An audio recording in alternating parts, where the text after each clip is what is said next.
My name's James Andrews, reporter with Food Safety News. I'm here at IAFP 2013 with Tejas Bhatt. He's manager of food safety programs at the Institute for Food Technologists. And we're here mainly to talk about food traceability today, so I really appreciate you coming here. You are leading a symposium on traceability tomorrow. I was wondering if you could talk a little bit about what that's going to cover, and also what IFT does in relation to food traceability. So the symposium for tomorrow at IAFP is called Making Traceability Work Across the Entire Supply Chain. And the core message there is that we can enable traceability across all stakeholders, make it a win-win-win, as I like to call it, a win for the industry, a win for regulators, and a win for consumers from public health standpoint. So we have Jennifer McIntyre from Levitt Partners giving an overview of the product tracing pilots that IFT conducted for FDA, followed by a presentation by myself on the use of information technology in traceability. And then we have an FDA speaker, Sherry McGarry from FDA's Office of Foods, telling us a little bit about what FDA's plans are for traceability moving forward. And then the conclusion will be an industry perspective by Paul Lothian from Tyson Foods on how all of this ties together to make traceability work.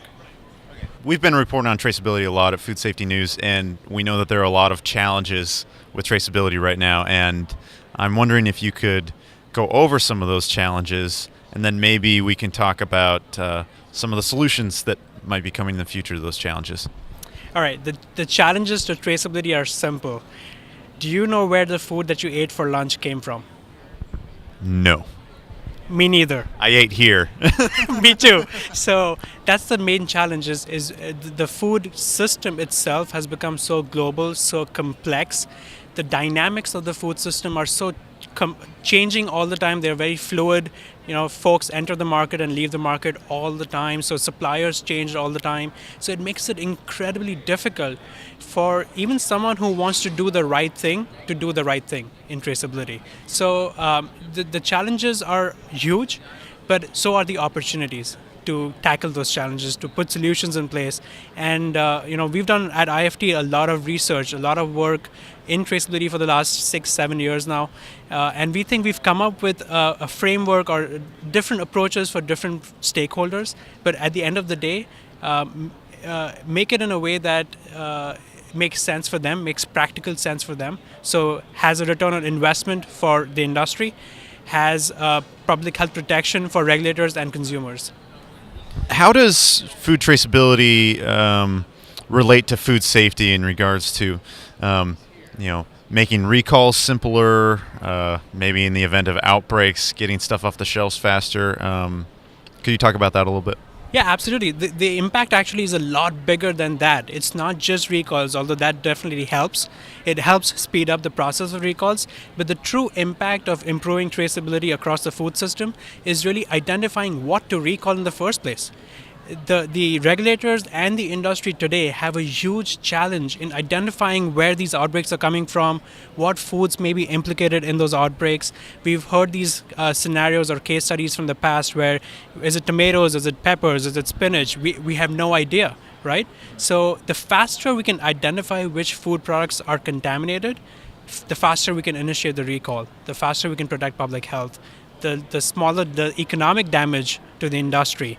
A lot of people don't think about this, but traceability is not only important in finding out which foods are contaminated, they're also as important in ensuring which foods are not contaminated.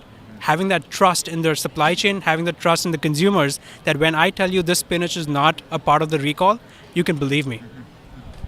Peace of mind. Let's talk about the Food Safety Modernization Act for a second. We know that there are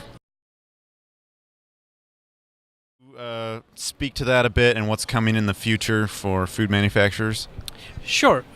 So the first step under Section 204 of FSMA, Food Safety Modernization Act, was conducting the product tracing pilots to figure out what needs to be done in the first place.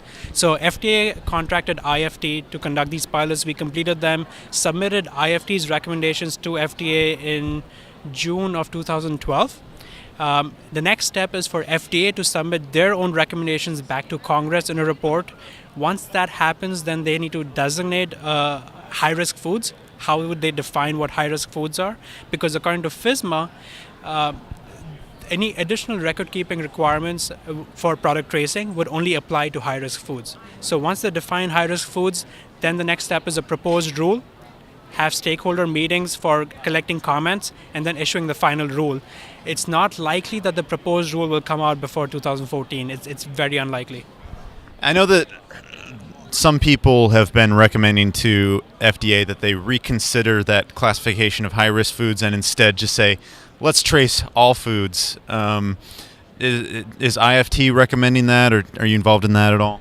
So the first recommendation in our final 330-page final report was to have additional record-keeping requirements for all foods and not just high-risk foods, because we've seen over and over again in the recent years where previously considered low-risk foods like peanut butter have been associated with huge outbreaks, large recalls, and given the complexity of the food supply, a low-risk ingredient may be used in a high-risk food, a high-risk ingredient may be used in a low-risk food, so it becomes very complicated and challenging for retailers, for distribution centers, even for manufacturers to have two different systems of record-keeping, one for low-risk and one for high-risk. So that the complexity of managing multiple types of records, it's just easier to do it the same for all. Any idea if the FDA will listen to you on that? There's been a heated debate about that, and FDA sought stakeholder comments on IFT's report, and essentially it's divided half and half. About half the comments don't support that recommendation, and about half of them do. So it's going to be very interesting to see where FDA comes out from. One thing to keep in mind is FDA is limited in what they can do by FSMA, by the regulatory authority given to them by FSMA. So maybe an option might be to have a regulatory mandate for high-risk foods and then a guidance document for non-high-risk foods that have the same level of traceability. One last question for you, and feel free to share any other commentary with our audience that you might want to share. But what's the most important thing for people to know about food traceability, looking to the future and how it might affect their food experience? That's a great question, and how much time do I have? So essentially, there are two key things that I'll talk about. The first key thing that most folks need to remember for traceability is this is a pre-competitive issue, right? This is a food safety issue. This is a food defense issue. We don't want to make this a marketing tool, right? My food is traceable, yours is not, eat mine. That's not how it's. So if we can work in a collaborative environment to figure this out, I think we can make it work across the entire supply chain. The second thing I'll point out is there's a lot of misperceptions, misinformation, and perhaps miscommunication about what traceability means and does not mean, and what information technology can do for you and cannot do for you. So there's a lot of debates going on about the feasibility, the cost benefits of traceability. And one of the things IFT just did was we launched a not-for-profit scientific global food traceability center in mid-July of 2013, and right now we're getting ready to establish that center so that it can be an authoritative, unbiased scientific voice for food traceability, where any information that you get from us will be not marketing, will not be rumors, will not be hearsay. It will be scientifically established protocols, procedures, whatever you call it, where as a resource, industry, government, and consumers can come to us to learn more about what it means to have a fully traceable food system. Tejas, thank you so much for taking a few minutes to talk to me. I really appreciate it.